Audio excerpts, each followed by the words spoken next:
오늘 우리에게 주시는 하나님 말씀은 누가복음 9장 10절부터 17절까지 말씀입니다.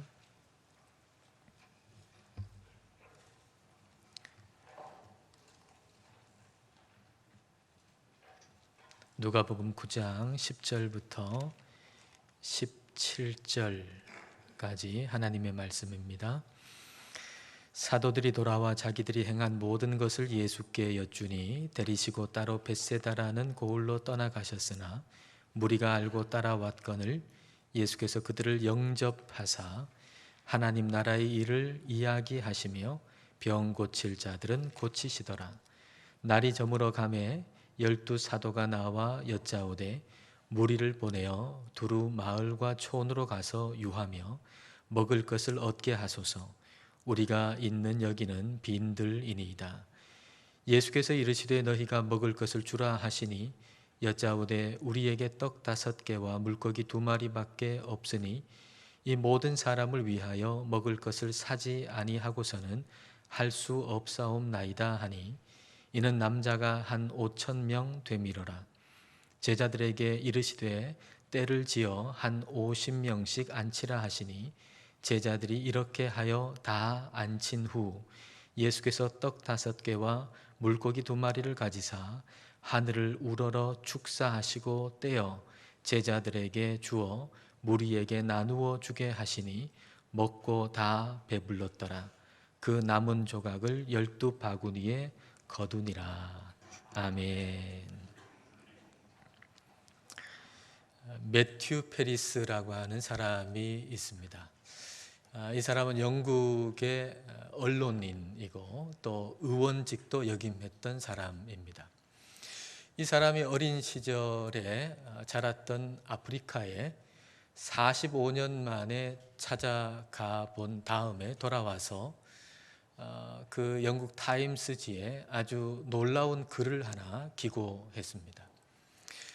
그 글은 아프리카의 유일한 해답은 더 많은 원조가 아니라 예수 그리스도의 복음이다 라고 하는 그런 글이었습니다. 이것이 놀라운 이유는 이 매튜 페리스가 무신론자였고 복음을 거부했던 사람이기 때문입니다. 하나님이라고 하는 건 없다.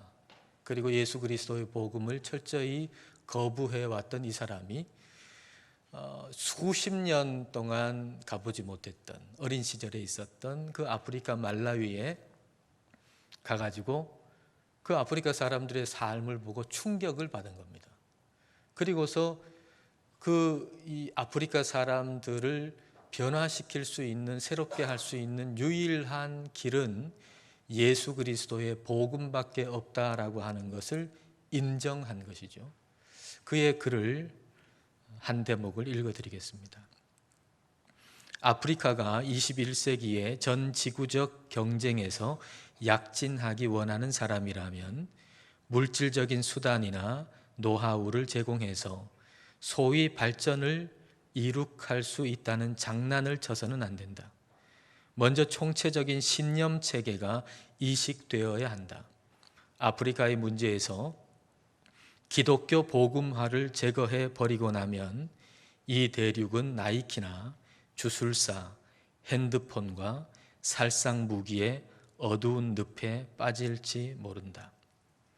아프리카의 문제는 더 많은 물질적인 것을 가지고서 해결할 수 있는 것이 아니라 예수 그리스도의 복음을 받아들여서 마음이 변화되어야 문제가 해결된다라는 얘기입니다. 달리 얘기하면 밥을 잘 먹어서 해결될 문제가 아니라 마음을 잘 먹어야 해결될 문제다라고 하는 이야기입니다. 오늘 오병이어의 기적 이야기는 단순하게 밥 먹는 이야기가 아니라 마음 먹는 이야기입니다. 우리가 요즘에 밥 같이 먹기가 참 어려운 시기를 살고 있죠. 예전에는 늘 주일에 예배드리고 나면 밥 같이 먹었잖아요. 근데 밥 같이 먹지 못한 시간도 꽤 많이 흘렀습니다. 오늘 우리가 밥은 같이 먹질 못하지만 그러나 마음을 같이 먹기를 원합니다. 마음 먹기, 그 첫 번째는 주님께 받아들여진 자로 살기로 마음 먹는 것입니다. 자, 10절과 11절 말씀입니다. 사도들이 돌아와 자기들이 행한 모든 것을 예수께 여쭈니 데리시고 따로 벳세다라는 고을로 떠나가셨으나 무리가 알고 따라왔거늘 예수께서 그들을 영접하사 하나님 나라의 일을 이야기하시며 병 고칠 자들은 고치시더라. 제자들이 전도여행 다녀왔잖아요. 전도여행 다녀와가지고 어떻게 전도했는지, 전도하면서 어떤 놀라운 일이 일어났는지 예수님한테 그 선교 보고를 합니다. 예수님께서는 그런 선교 보고를 들으시고 이 제자들이 얼마나 고생을 많이 했겠어요. 그러니까 제자들을 데리시고 벳세다라고 하는 곳에 가가지고 좀 조용한 시간을 제자들과 함께 보내시려고 했습니다. 근데 어떻게 알았는지 사람들이 그곳까지 다 따라온 거예요. 잠시 휴식을 취했는데 그냥 많은 사람들이 그곳에 따라온 겁니다. 좀 귀찮지 않겠습니까? 좀 방해가 된 것 같지 않습니까? 그런데 예수님은 조금 더 귀찮아하시지 않으시고 그들을 영접하셨다 그랬어요. 기쁘게 맞아주셨다는 얘기예요. 기쁘게 그들을 맞아주셨다는 얘기죠. 주님은 우리를 기쁘게 맞아주십니다. 저와 여러분은 주님께 환영받는 존재입니다. 주님은 우리를 방해거리로 여기시지 않습니다. 어떤 순간에도 우리를 방해가 되는 존재로 여기시지 않습니다. 아주 큰 회사에 회장님이 있다고 한번 해봐요. 그 회장님이 회장 사무실에 있는데 어떤 사람이 약속도 안 잡고 노크도 안 하고 그냥 그 회장실에 문을 벌컥 열고 들어오면 참 그 사람 예의 없는 사람이지요.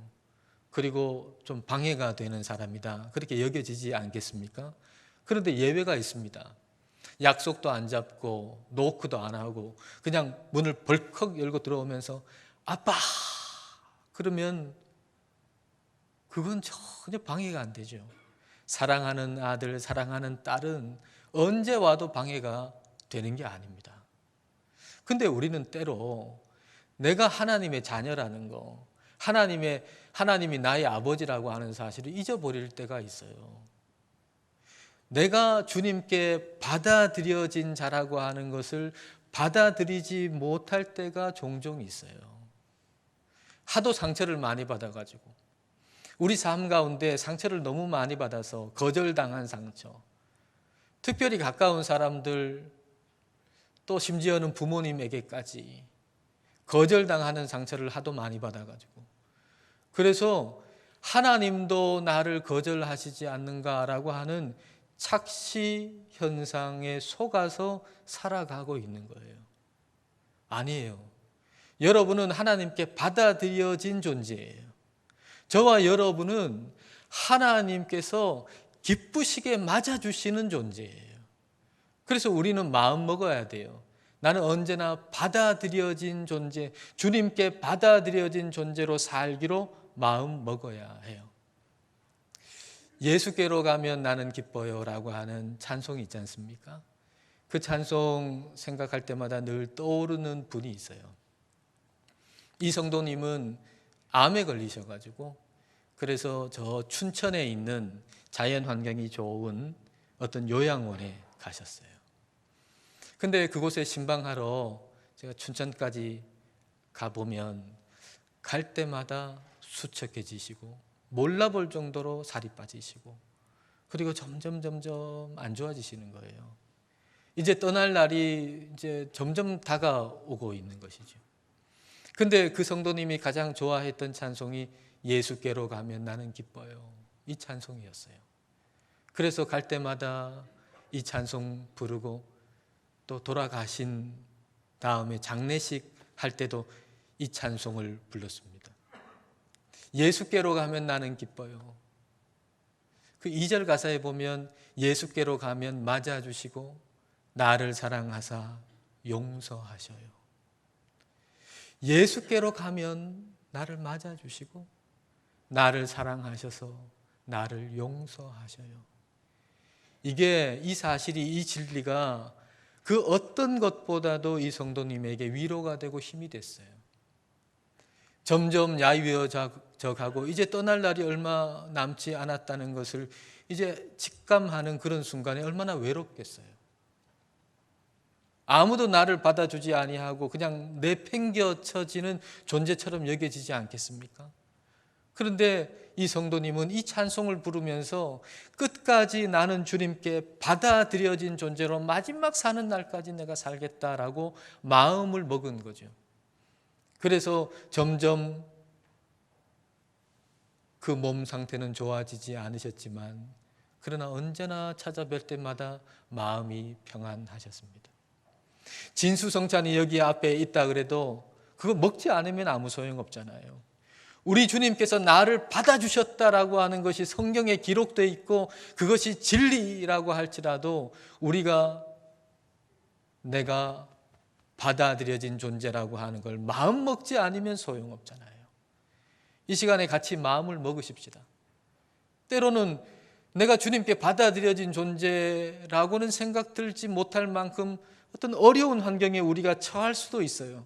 그러나 그 순간에도 우리가 마음을 먹는 겁니다. 이 시간 마음을 같이 먹으십시다. 주님께 받아들여진 존재로 살기로 함께 마음을 먹읍시다. 마음 먹기 두 번째는 주님의 일에 참여하고 살기로 마음 먹는 것입니다. 자, 13절을 여러분 보십시오. 예수께서 이르시되 너희가 먹을 것을 주라 하시니. 예수님이 제자들한테 너희가 이 무리들한테 먹을 걸 줘라 그렇게 말씀하세요. 물론 제자들한테 그런 능력이 없습니다. 지금 그 무리의 수가 남자만 5천 명이에요. 그러니까 전체가 10,000명이 훨씬 넘는 만 명, 2만 명 되는 그런 사람들이에요. 근데 그 사람들에게 식사를 제공할 수 있는 능력이 제자들한테는 없어요. 공급하시는 분은 주님이시죠. 근데 예수님께서 그렇게 말씀하신 것은 주님께서 이 많은 사람들에게 그 음식을 먹을 것을 제공하시는 이 일에 제자들을 참여시키기를 원하셔서 그렇게 말씀하시는 겁니다. 그리고 제자들이 이 일에, 예수님 하시는 일에 참여하죠. 16절을 여러분 보십시오. 예수께서 떡 5개와 물고기 2마리를 가지사 하늘을 우러러 축사하시고 떼어 제자들에게 주어 무리에게 나누어 주게 하시니. 제자들한테 먹을 걸 줘가지고 제자들이 이걸 받아가지고 무리들한테 나누어 줬잖아요. 제자들이 예수님 하시는 그 일에 참여한 것입니다.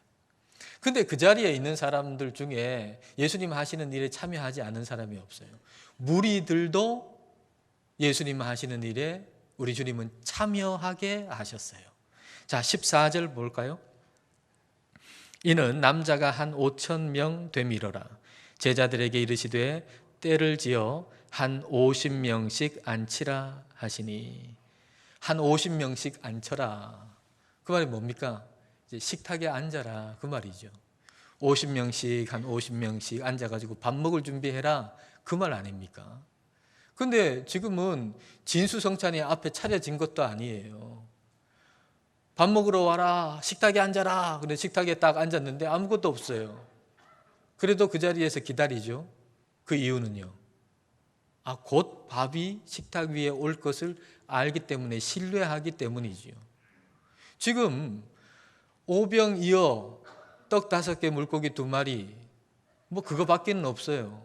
아무것도 여기에 상에 차려진 게 없어요. 그런데 50명씩 밥 먹을 준비하라는 거예요.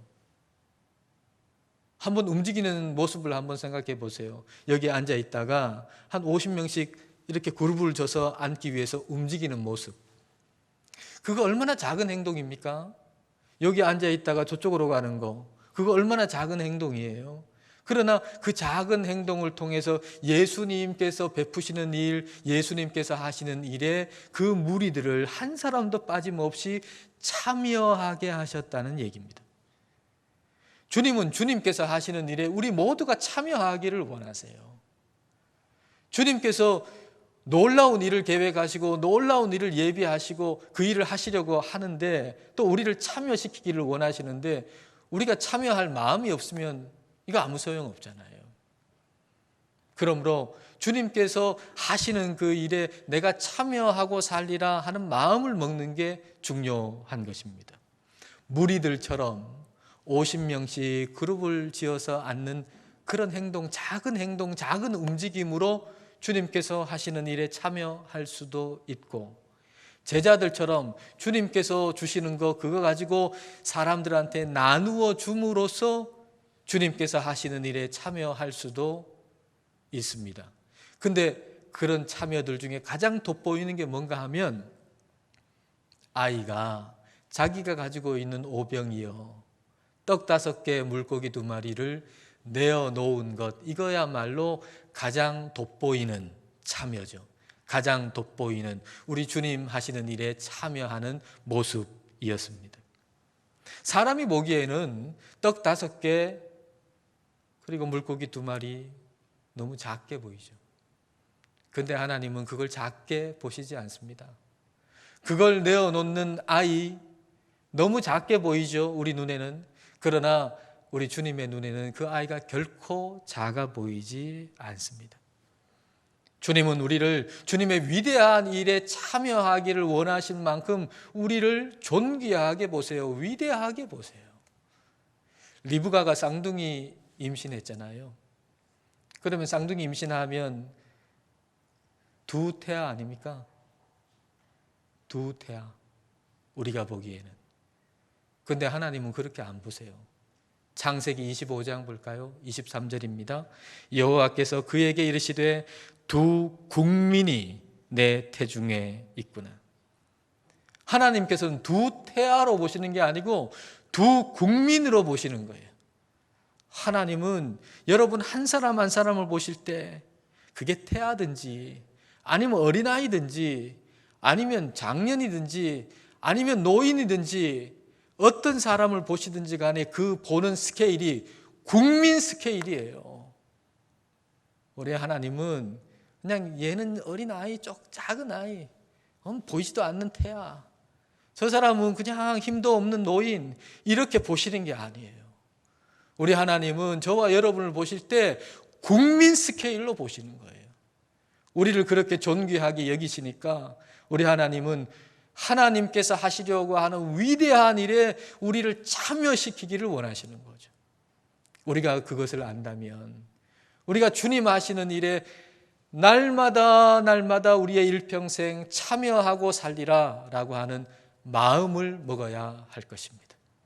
마음 먹기 3번째는 주님을 먹기로 마음 먹어야 합니다. 주님을 먹기로 마음 먹어야 합니다.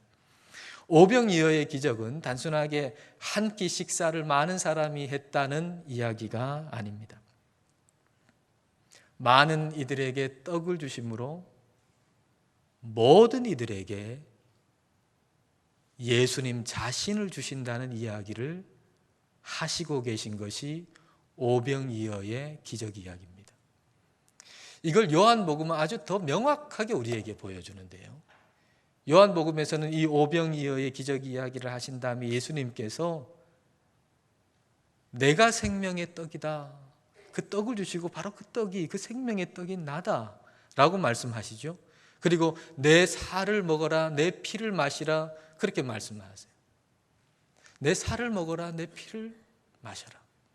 그리고 오병이어의 기적이 일어난 때가 유월절 때다 라고 하는 걸 요한복음은 밝히심으로 유월절 어린 양 십자가에서 죽으시는 예수님 이야기구나 라고 하는 힌트를 우리에게 줘요. 이 오병이어의 이야기가 단순하게 한 끼 많은 사람들이 먹었다는 얘기가 아니라 유월절 어린 양으로 우리 모두를 위해서 죽었고, 그래서 예수 그리스도의 그 살과 피를 먹는 사람은 모두 산다라고 하는 이야기구나 라는 걸 우리에게 가르쳐 주시는 겁니다. 그래서 오늘 본문하고 유월절 만찬 이야기가 아주 동일하게 같은 이야기라고 하는 걸 우리는 볼 수 있어요. 자, 오늘 보면 16절하고 고린도전서 11장하고 한번 비교해서 보겠습니다. 자, 16절에 보면은 예수께서 떡 5개와 물고기 2마리를 가지사 하늘을 우러러 축사하시고 떼어 제자들에게 주어 무리에게 나누어 주게 하시니. 자, 근데 오른쪽에 고린도전서 11장 23절 24절을 보면 16절하고 똑같죠. 거의 주 예수께서 잡히시던 밤에 떡을 가지사 축사하시고 떼어 이르시되 이것은 너희를 위하는 내 몸이니 이것을 행하여 나를 기념하라 하시고. 떡을 주시면서 이건 내 몸이다. 예수님께서 떡을 떼어 주시면서 이건 예수님의 몸이다 라고 말씀하고 계세요. 예수님의 몸을 먹어라. 예수님의 살을 먹어라. 예수님의 피를 먹어라. 어떻게 먹죠? 예수님의 살과 피는 어떻게 먹어요? 예수님을 어떻게 먹어요? 기억함으로 먹는 거예요. 기억함으로. 그래서 나를 기념하라 그러잖아요. 기념하라라고 하는 얘기가 아남네시스라고 하는 단어인데 이거 기억하라는 얘기거든요. 나를 기념하라. 사실 이것보다는 나를 기억하라 이렇게 번역하면 더 나을 것 같아요. 나를 기억하라.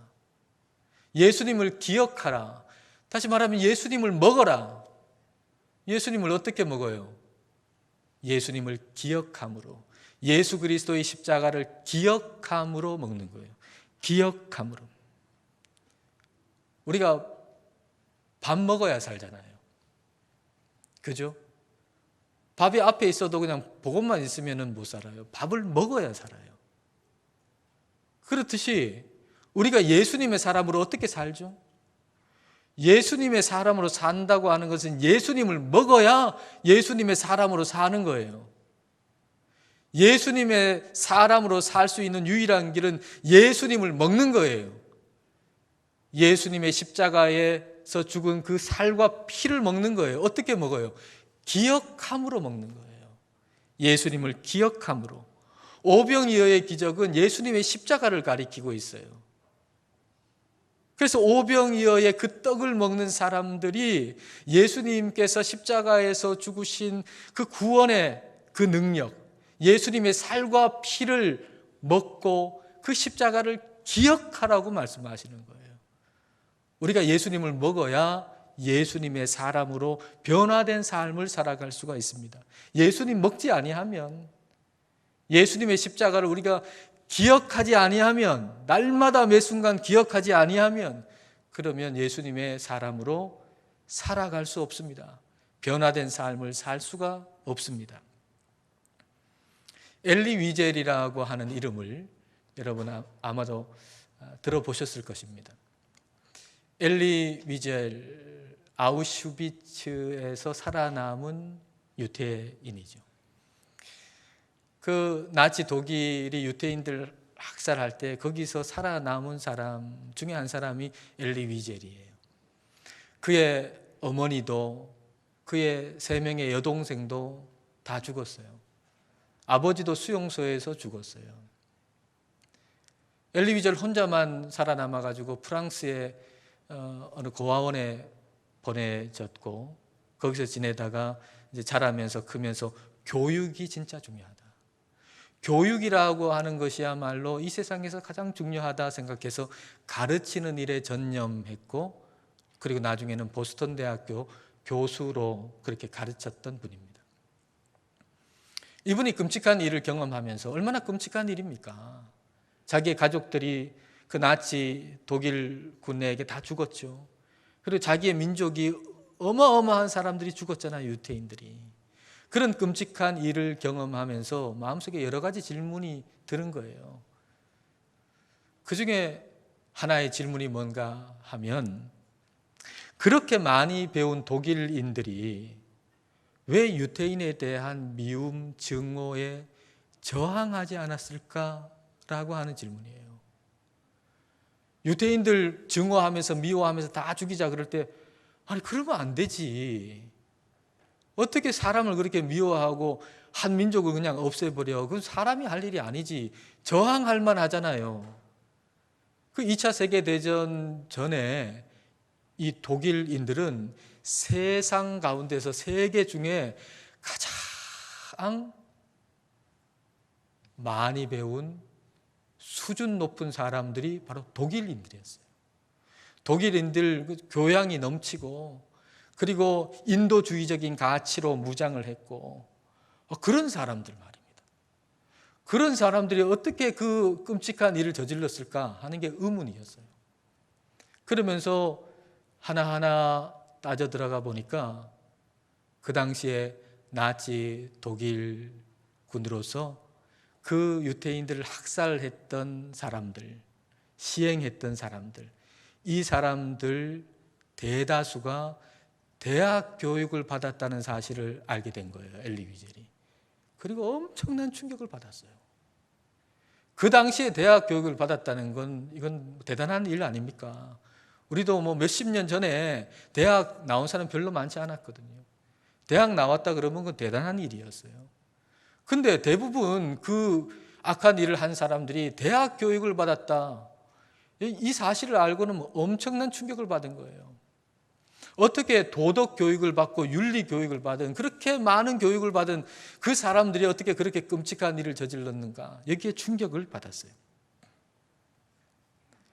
근데 이 사람들은 많이 교육받은 사람일 뿐만 아니라 이들은 교육 수준만 높은 게 아니고 악명 높은 나치 친위대 그 장교들은 주일마다 예배당에 참석했던 사람들이에요. 주일마다 빠지지 않고 예배당에 가서 예배를 드렸던 사람들이에요.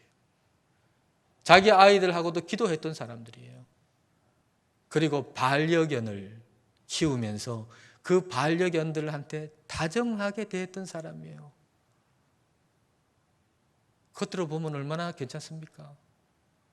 주일에 예배당에 빠짐없이 나와 예배해요. 아이들하고 같이 기도해요. 반려견한테 그렇게 다정할 수 없어요. 얼마나 좋은 사람처럼 보입니까? 그런데 그런 사람들이 그렇게 끔찍한 일을 저질렀다는 거예요. 왜 그랬을까? 엘리 위젤이 이것에 대해서 생각하고 연구한 끝에 얻은 답은 뭐냐 하면 바로 기억이에요. 기억. 1939년에 히틀러가 폴란드를 침공하기 전에 그 독일군 앞에서 연설을 했는데 그 연설이 뭔가 하면 지금 누가 아르메니아인을 기억하는가 였어요. 지금 누가 아르메니아인을 기억하는가?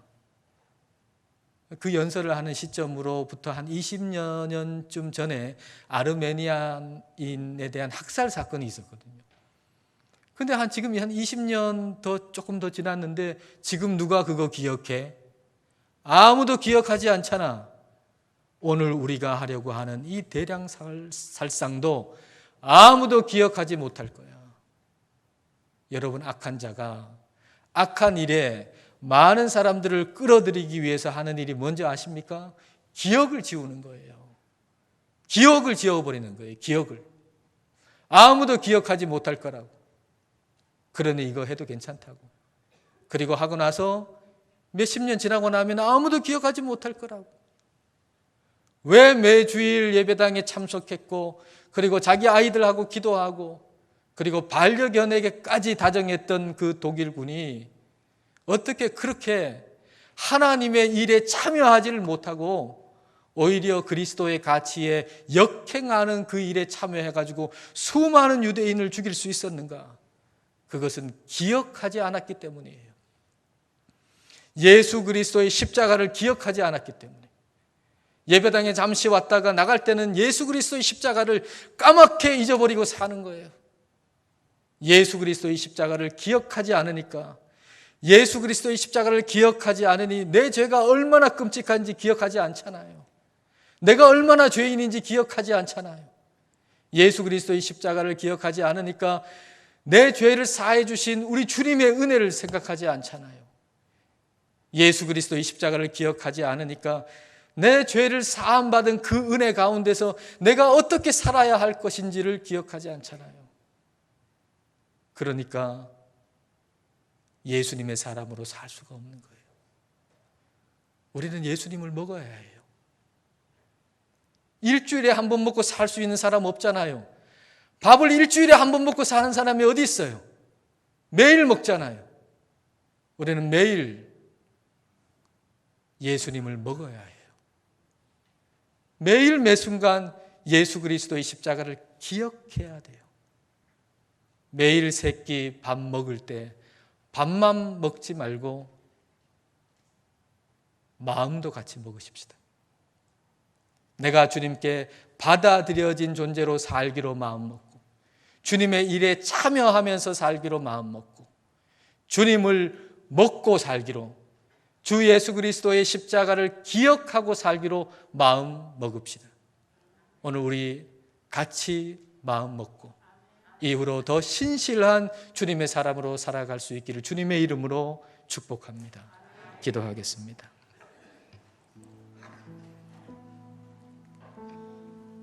이 시간 기도하실 때 마음을 먹으면서 기도하십시다. 주님께서 나를 받아주셨으니 주님께 받아들여진 자로 살기로 마음 먹습니다 하고 기도합시다. 주님께서 나를 주님의 위대한 일에 참여시키시기를 원하시오니 제가 주님의 위대한 일에 참여하며 살기를 마음 먹습니다. 또 주님을 날마다 먹기를, 날마다 주님의 십자가를 기억하고 살기를 마음 먹습니다. 이 시간 우리 같이 마음을 먹으면서 기도하겠습니다.